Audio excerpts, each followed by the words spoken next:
All right, thank you for staying with us. It's time for us to move on now very quickly and take a look at some issues outside of football. Let's start, of course, with the story of Louis Armstrong, who looks like, apart from the damage done to his reputation, is set to lose a lot more because some good money will be off him by the time the American courts have their way. Yeah. $100 million, that is a good money. And this time around, it is not individuals. It is not a corporate organization. It is the United States government that is suing him. And they are suing him for $100 million. Now, the reason is this. The reason is that when he was racing for and it was being sponsored by the United States Postal Service before everything happened to him. So they feel dented and they feel that their reputation. If corporate sponsors are getting their monies and the United States government too want to do the same. They want to do the same, and that is just what is happening. It is not a good time for him. I mean, for a whole lot of years, he was set to use banned substances, even if he denied it. But eventually, in 2011, he actually said he did that. He admitted to it, and of course, he was stripped of all his Tour de France titles, 7 of them. He was stripped of them, and he was disgraced, banned from the sport for life. And a whole lot of things are happening to him. And the U.S.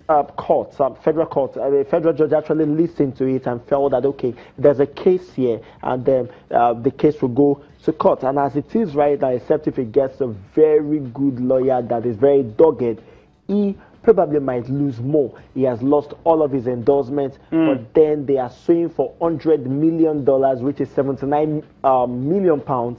A whole lot of money, a whole lot of that, like billions in Nigeria. So it's a very good time for Lance Armstrong right now, and I don't just know what to say. All right, so that's really sad for somebody that was seen as a hero, as a role model. I mean, losing all of that because he was discovered to have been cheating. Let's talk boxing now very quickly. Manny Pacquiao has been in the news. He went on Twitter asking his followers to choose for him who his next opponent should be. And guess what? At the end of the day, the man that everybody picked as his next opponent is a British American. Wow. So that's an interesting one, Cosmos. These days, social media also playing a big role in influencing sportsmen, their decisions to fight or not to fight, who not to fight, what to do, what not to do. Social media is winning. Yeah, of course it is winning, and that is the power of the social media. It came and knowing how to use it to engage your fans. Knowing how to engage your fans, you need to see the way social media is being used by sports people, especially to get followers to, and as well as giving out information about them. He actually placed tweeted that his followers should pick about, I think there are about 3 fighters that he was potential fighters for the defense of his WBO welterweight title, potential ones. And they picked Amikan. I mean, Amikan has been on the verge of fighting these 2 greats, Manny Pacquiao and Floyd Mayweather. He has been there. Somehow it did not just happen. But this time around, Pacquiao is saying that, okay, fine, pick.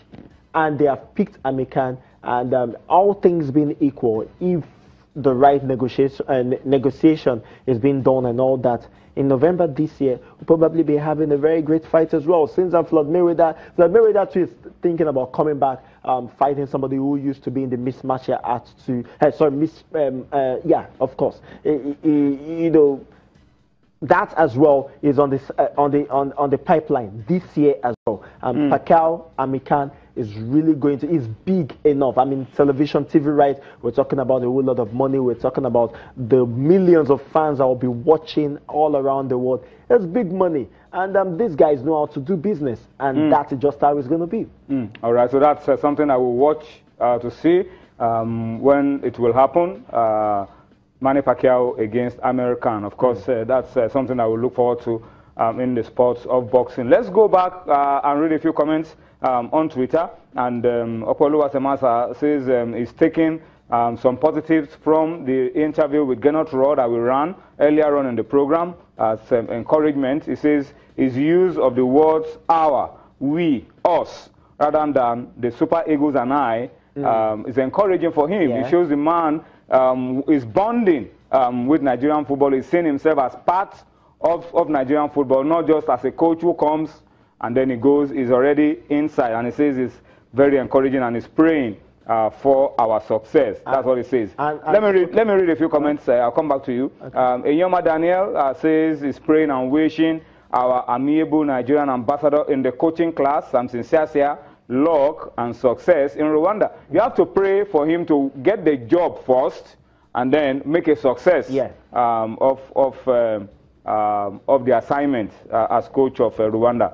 All right. Kalamazo Gags says that's at Musa Ahmed Bello says Omashani Aloko should be considered for a return to the Eagles. He says the guy is on fire in the championship, which to him is better than the MPFL. All right. And he says we should also hurry on Tammy Abraham. Okay. Well, the coach will decide. Of course, certainly. But if Omashani continues to play well and do well, there's no way he wouldn't catch the attention of the coach. And if he's able to get a club once again and return to the top flight in the Premier League, it makes it a lot easier for him. We know he's a good player. Olayinka Wuleva says he feels that the success of our teams on the continent was largely due to the timely commencement of the new season. That's talking about the new MPFL 2016-2017 season. We'll go on a quick break now. When we return, we'll have time to read more of your comments and, of course, the closing thoughts from Cosmos Chukwuemeka on Sports Tonight. Join us again.